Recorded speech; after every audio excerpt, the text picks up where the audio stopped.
Straight ahead in our newscast, President Barack Obama praises world leaders for their efforts to reduce nuclear material and tighten security at the fourth and final Nuclear Security Summit in Washington. President Park Geun-hye holds a summit with her Argentinian counterpart with a focus on cooperation in pressuring Pyongyang to change its ways. The WHO reports a woman has died of Ebola in Liberia. This comes just after the West African nation was declared free of Ebola in January.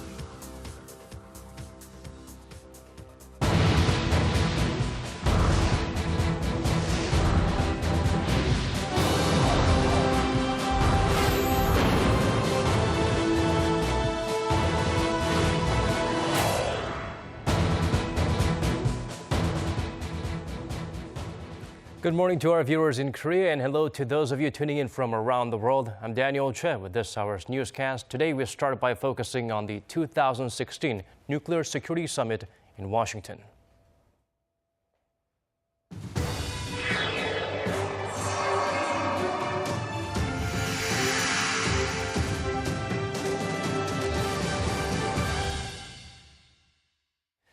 The 2016 Nuclear Security Summit. The summit is the fourth and the final one in the series. It's about to come to a close with the 52 participating countries pledging to continue their efforts to bolster nuclear security in the face of global threats. South Korea, which hosted the 2012 summit, will take on an even greater role in continuing that legacy in the future. For more, we connect with our Song Ji-sun in Washington, who is traveling with President Park Geun-hye. Ji-sun, have the leaders wrapped up the summit? Good morning there, Daniel. The Nuclear Security Summit will soon come to a close on Friday here in Washington, with the 50-plus participating countries set to adopt a joint communique to continue their efforts to bolster nuclear security. The plenary session for this year's Nuclear Security Summit was aimed at achieving tangible improvements in nuclear security behavior and strengthening the global nuclear security architecture. The communique and action plan will be endorsed by 5 key international organizations and institutions, including the IAEA, the UN, int'l, Global Partnership, and the Global Initiative to Combat Nuclear Terrorism.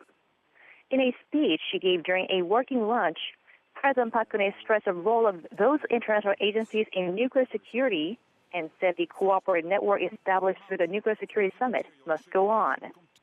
In line with that, Seoul will chair the IAEA International Conference on Nuclear Security in December. Before the summit came to a close, President Park Geun-hye made time for a final bilateral meeting here in Washington with recently elected Argentinian President Mauricio Macri. During the talks, the first between the two countries in 12 years, the two sides discussed ways to develop their diplomatic relations with greater momentum, while Park also called for Argentina's cooperation in implementing the international sanctions on North Korea's nuclear aggressions. Back to you in Seoul. Well, thank you for those updates, Ji-sun. Thank you for spending all those restless nights keeping us updated on the matter. Moving on, President Barack Obama has praised the progress of the international community in its efforts to make the world free of nuclear weapons. But there's still a lot more work to be done. Oh Soo-young outlines some of the challenges that remain. A key international treaty will soon be in force to help prevent the theft and smuggling of nuclear materials. On the second and final day of the fourth and final Nuclear Security Summit, President Barack Obama lauded international efforts to reduce nuclear material and tighten security at nuclear facilities. Addressing the over 50 world leaders present at the meeting, Obama announced that 102 countries had ratified an amendment to the Convention on the Physical Protection of Nuclear Material, just too shy of what is needed for it to enter into force. The US and Japan had announced earlier in the day their pledge to remove highly enriched uranium from a research center in Japan as part of efforts to prevent theft and terrorism. The two countries added that weapons-usable materials from another Japanese reactor had been completely removed, following their agreement in 2014. Latin America and the Caribbean have also made significant progress. A White House document released the same day declared the region free of highly enriched uranium. However, challenges remain, with the recent bomb attacks in Belgium underscoring the potential nuclear threat from terrorist groups like the Islamic State or ISIL. ISIL has already used chemical weapons, including mustard gas, in Syria and Iraq. There is no doubt that if these madmen ever got their hands on a nuclear bomb or nuclear material, they most certainly would use it to kill as many innocent people as possible. And that's why our work here remains so critical. He said some 2,000 tons of nuclear material at civilian and military facilities remain at risk of getting into the wrong hands. Following additional discussions during the afternoon on actions to strengthen nuclear security, the US president will wrap up the summit, the last of his term. Oh Soo-young, ARIRANG News. As the nuclear security summits wind down to a close with the fourth and final one, to help us understand some of the major takeaways from this grand gathering of leaders, we have Professor Hwee-rak of Kookmin University joining us in the studio today. Thank you for making time for us today, Professor. It's my pleasure. Well, first of all, what do we take away ultimately? What are some of the greatest gains for South Korea? Apparently, President Park Geun-hye was kept busier than ever during this nuclear security summit. Yes, I think that President Park poured lots of energy in consolidating the help by the United States, Japan, and China. So I think that she succeeded to gain lots of support by the United States and Japan. But at the same time, as you know, China was not much kind of help active in that the North Korean nuclear weapons. So we kind of recognized the Chinese stance on this issue, and so we found out that what the tasks we need to do in the future. Okay, North Korea, it's unpredictable in its predictability. Doesn't seem very disturbed by what's going on around the world, especially this nuclear security summit. The timing of it all should send a stronger warning signal against North Korea, but they seem to continue marching to the beat of their own drums. What more can we do other than holding more global international events to send a stronger signal to North Korea? As you know, the focus of this summit is not on the non-proliferation by the states, but about the kind of the nuclear terrorism. So this focus of this meeting has some kind of limitation. At the same time, I think that we need to approach the through the third levels. That means international level. I think we need to ask all the countries in the world to strictly implement the UNSC 2020-70 and continue the economic pressures toward North Korea. And secondly, I think that we need to consolidate the cooperation by United States and Japan. U.S., as you know, is the strongest country in the world. If U.S. is strongly committed to solve these problems, I think that North Korea should consider the other options. And at the same time, the most important thing is our level. I think that South Korean military should be fully prepared against any possible provocations by North Korea. And most of all, I think the South Korean people should recognize the seriousness of this situation and kind of agree to do everything possible to protect our country and our descendants from the North Korean nuclear weapons. So awareness and preparedness is key, and of course, pinpoint cooperation against North Korea would be a very important move, other than a grand-scale meeting of this sort. Well, three major players that's relevant to nuclear security, North Korea, Russia, and Iran, were not there, and they seem to have imposed their presence through their absence. What's your take on that? Yes, this kind of meeting cannot compare them to participate in that. And also, as I told you before, the focus of this is not on the states, but on the non-state actors. So I think that we need to have another this kind of conference focusing on the non-proliferation by the states. That means the world leaders may need to discuss how to block the proliferation of nuclear weapons by North Korea or Pakistan or Iran. So if we and the next president of the United States have that kind of scheme, I think that the world could be more safer than right now. A separate meeting for the more hardcore members might be necessary, said what you mean. Okay, thank you for that. And one important country that was present was, of course, China. And it seemed to be moving a little bit, responding a little bit to some of the pressure for China to do something about its very stubborn and ill-behaved traditional younger brother. Do you notice some greater positive developments from China in terms of pressuring Pyongyang from here on? I think that China promised to strictly enforce the UN sanctions, UN Resolution 2070, but China raised some issues about the threat to President Obama and President Park.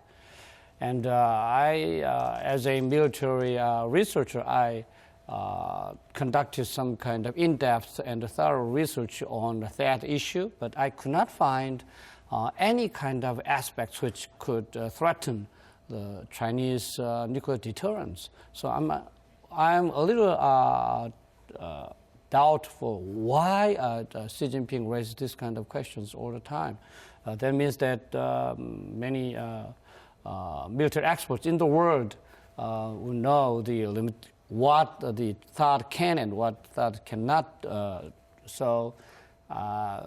Based on the facts that the THAAD cannot threaten the Chinese deterrence. So if Xi continues this kind of stance, I think that many military experts will raise some questions about the degree of intelligence of military advisors of him. So I think that the Chinese leaders may need some have their minds open and ask the United States to explain the real capability of THAAD and find out what the really THAAD can and what really THAAD cannot. And of course, you having served in the military to the rank of colonel will understand what it means to put on the uniform and to provide necessary, important information to those who are in charge. And hopefully China will be able to stop having these internal struggles and come straight with the international community. Well, moving on, this is the final summit before the end of President Barack Obama's term. Has the summit served this purpose, in your opinion, in laying a solid foundation for nuclear security? And will it continue to live on and build on its legacy from here on?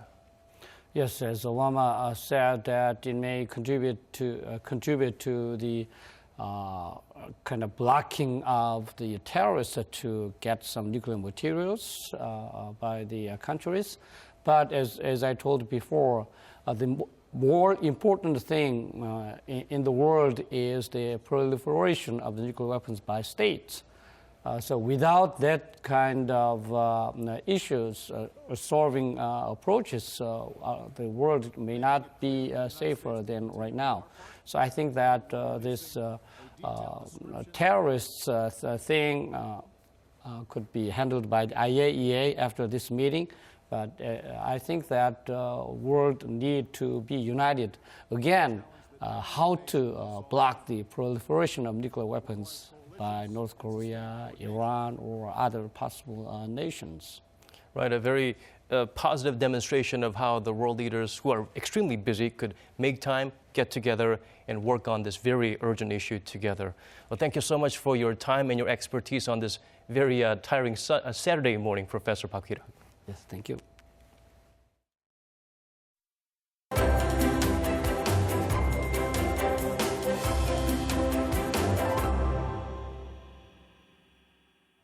A new case of Ebola has been confirmed in Liberia 3 months after the country had been declared free of that virus. The World Health Organization says a 30-year-old woman died of Ebola on Thursday night as she was being brought to a hospital in the capital of Monrovia.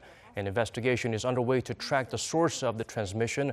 More than 11,000 people have died over the past 2 years due to the epidemic, most of them in Guinea, Liberia, and Sierra Leone. North Korea fired another short-range projectile on Friday. The regime has also been conducting GPS jamming operations targeting the south for about a month now. Kim Hyun-bin fills us in on Pyongyang's continued provocations. North Korea fired another short-range projectile into the East Sea. South Korea's defense ministry said on Friday that the missile was fired from Sondok, Gyeongnam-do province, and flew around 100 kilometers. Experts say the launch appears to be an armed protest against the nuclear security summit currently taking place in Washington. North Korea has also been conducting radio jamming operations targeting South Korea. The South Korean Presidential Office of Cheongwade on Friday held an emergency National Security Council meeting and warned Pyongyang to halt the jamming operations, as they are becoming a threat to South Korean citizens. Seoul's defense ministry says the disruptions have been ongoing for about a month near the inter-Korean border and called on the regime to immediately halt all GPS disruption.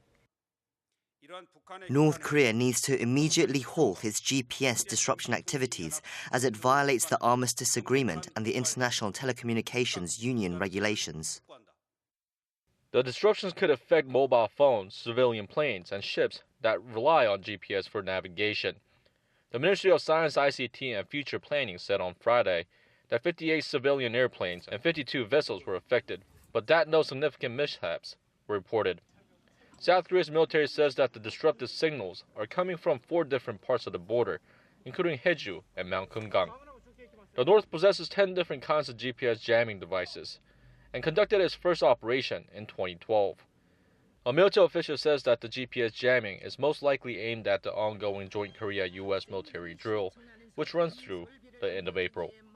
South Korea's defense ministry also warned that North Korea will pay dearly if it continues to conduct GPS jamming operations. Kim Hyun-bin, ARIRANG News. Even as world leaders gather in Washington to discuss nuclear security, there are claims of North Korea's possible nuclear advancements. Their upgrades include a new ballistic missile that could strike targets in the United States. Connie Kim updates us on the potential progress. North Korea has been claiming its nuclear advancements following the UN sanctions imposed for its recent nuclear and long-range ballistic missile tests early this year. But recent reports and studies indicate that Pyongyang's claims might not be just a bluff this time, making the North a more threatening nuclear-armed regime. The Washington Free Beacon, a U.S.-based conservative military media outlet, said the North has developed a new long-range intercontinental ballistic missile called the KN-14. It's an upgraded version of the road-mobile KN-08 intercontinental ballistic missile that's shorter in length with a blunt nose cone.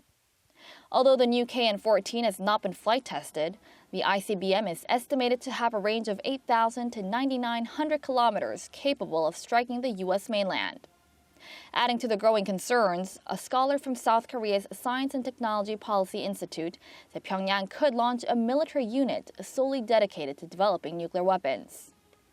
The researcher also noted North Korea could cut down the time period of miniaturizing a nuclear warhead if the regime develops a nuclear explosive device that could fit on its Dodong and Scud missiles. North Korea claimed to have successfully miniaturized a nuclear device, releasing pictures for the first time in March. Although Seoul says Pyongyang has not acquired miniaturized nuclear warheads, it acknowledged that significant progress has been made in the miniaturization technology. Progress in North Korea's possible nuclear programs underlines the importance for the international community to reaffirm its commitment to denuclearize Pyongyang at the nuclear summit in Washington. Connie Kim, ARIRANG News. North Korean ambassador to the United Nations in Geneva says Pyongyang will continue to pursue its nuclear and ballistic missile programs to defend itself from the United States. In an interview with Reuters on Friday, the North's top envoy Seo Se-pyong slammed the recent joint South Korea-U.S. military exercises, saying the drill is trying to decapitate the supreme leadership of North Korea. Seo went on to say that if the U.S. continues, Pyongyang will have to take countermeasures, adding it will further develop its nuclear deterrence. North Korea conducted a 4th nuclear test in January and launched a long-range rocket in February. Turning to local politics now, on the second day of campaigning for an upcoming general elections, opinion polls reveal a contrast in fortune for their nation's political parties. Kim Young-gil gives us a picture of the public's preferences. A poll conducted by Gallup Korea from March 29th to 31st showed the approval rating for the ruling Saenuri Party was at 37%, the main opposition Minju Party of Korea 21%, the newly formed People's Party 12%, and Justice Party 5%.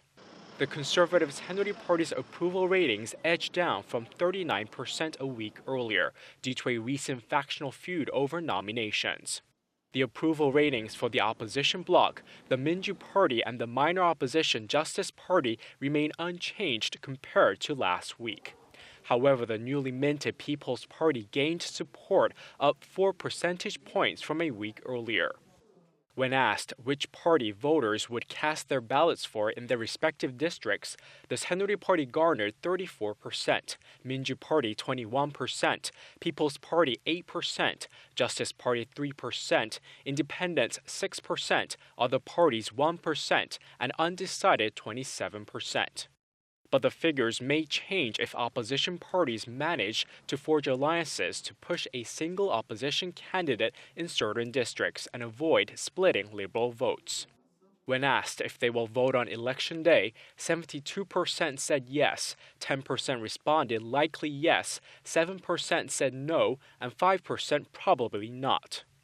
In the previous general election for the 19th National Assembly, 78% responded they would definitely vote, with actual voting turnout at 54%.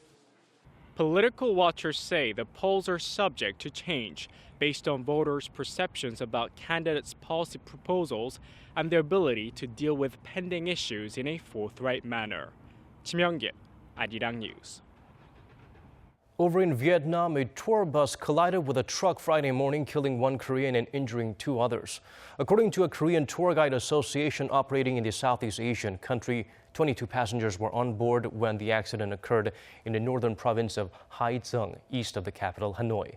The bus was traveling from Hai Long Bay to Hanoi when the truck crashed into it while apparently trying to overtake the bus. The Korean embassy in Hanoi said it is working with local police to determine the exact cause of that accident.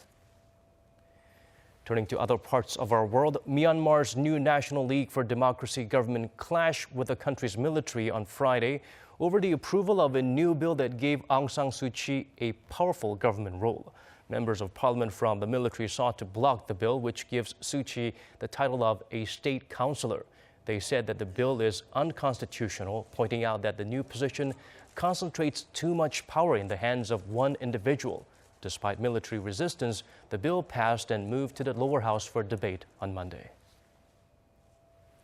Korea's exports have been falling for the longest period on record now, but the pace of decline in March slowed significantly. So are conditions picking up? Kim Min-ji looks beyond the numbers. Korea's exports took another dive last month. According to the Trade Ministry, exports fell over 8% in March from the same month last year to $43 billion. It marks the 15th straight month of decline and the longest downward streak ever, breaking the previous record of 13 months from March 2001. But what's noteworthy is that the pace of decline slowed. Since December last year, outbound shipments posted double-digit drops, and January saw the biggest on-year fall in nearly 6 years. Exports shrank by a single-digit figure in March, thanks to an uptick in exports of steel products and mobile communication devices. Shipments of semiconductors fell, but the overall rate of decline slowed sharply thanks to demand for new smartphones. However, exports of petroleum products and petrochemicals drove the overall decline, while falling export prices also pulled the figure down. Imports, on the other hand, slipped almost 14% to $33.2 billion, also falling for the 15th straight month. With that, the trade surplus came to $9.8 billion, extending the surplus streak to 50 straight months.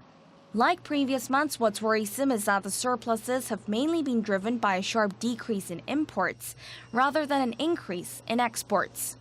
Although outbound shipments improved a touch in March, experts say it's too early to say that they are on a recovery track. The pace of decline has slowed, but it's still a large drop. The global economy is facing a slowdown, and China's growth has also slowed, which means demand is weak. Although there may be improvements in certain industries, overall conditions don't look as though they will pick up, even in the second half of the year. This is why experts are calling for long-term measures, such as moving away from a set number of concentrated export items and diversifying goods to cater to demands of specific markets. Kim Min-ji, ARIRANG News. That's all we have for you at this hour. More updates coming your way at 12 p.m. Korea time, so do join us then. For now, thank you for watching.